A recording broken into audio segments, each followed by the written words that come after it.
Kung ang ka-50 na ligo na dalikdik, samot na itong ligo. Pero nagpadayag lang na nga kining lawasa muuli sa yuta tungod kay ang balaod sa Dios pagingon sa Bible, Ecclesiastes Salmo chapter 90 verse 10. Ang atong pagkinabuhi sa yuta 70 lang, then 80 pataas kung kinikusgan o itugot sa Dios. So nagingon ang Bible og 80, ang mga writer niingon pod nga life begins at 40. Kay ang katunga dahil sa 80 is 40. Kung ang atong doon, atong pagkakadlaw na to, itong pag-anak na to, ang 40 di ay mao ang pinakasamit sa atong kinabuhi. Meaning mao ang pinakaudtong tutok.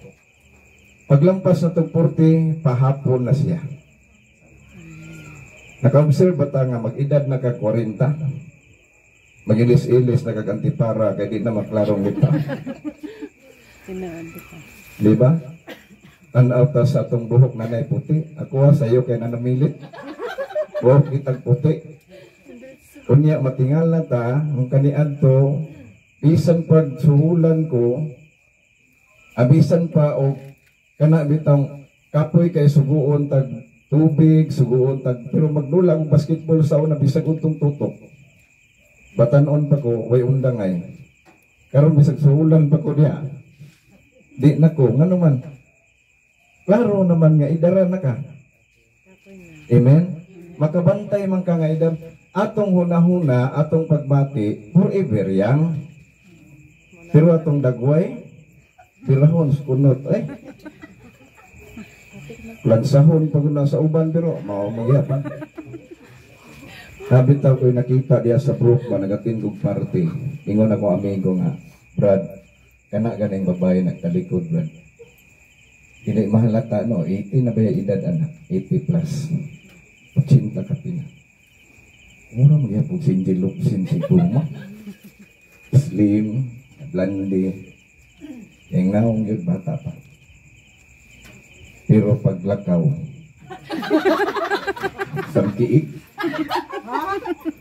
Mailhan rin ni mo. Mailad ni mo ang appearance. Pero hindi mo malipat o mailad ang immune system.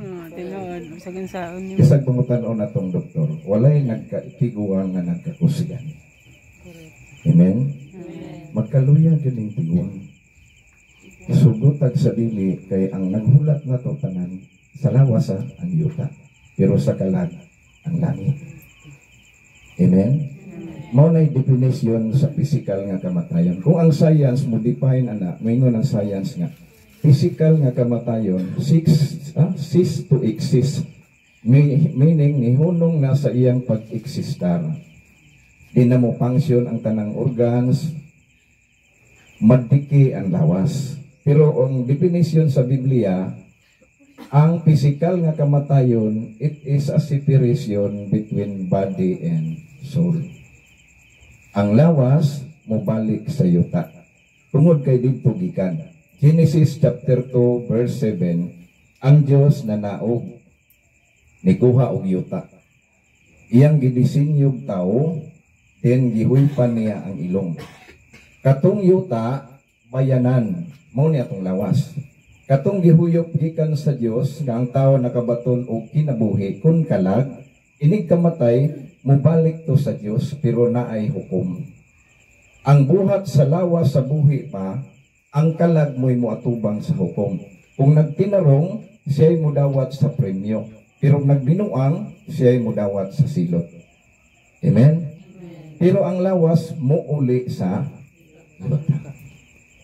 Mo nang dili matter sa kuha kung makrimit ko, depende sa pagbuot sa Ginoo kay na naman taron majority gani ano sa tong naging 2 years o 3 years ago. I-protocol ta, swab test ta, then positive ka, ado nga rin pilian nimo. Either i-sealed ka, nga di nakahayaon, di nakalamayan, di ka paduulag pila ka metro, idritso kag lubong, or i-cremate ka. Nga ngimong giliawing lungon, di nimo magamit. Dito ka sa garapon.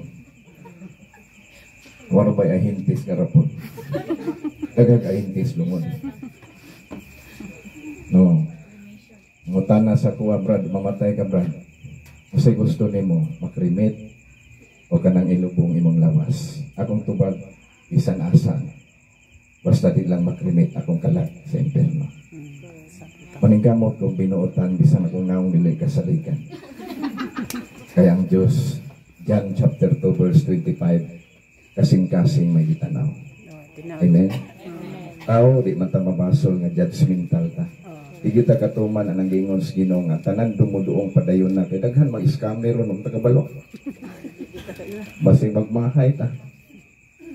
Mabitaw na nga, bahalag asa ibutang akong lawas. Sama ni Santa Monica ba? Yang yo si Saint Agustin, yang anak. Hindi ako'y unang mamatay na, bahalag asa ni mo ipahilo na akong lawas. Ayaw lang kalimot pag-ampo para sa akong kalag.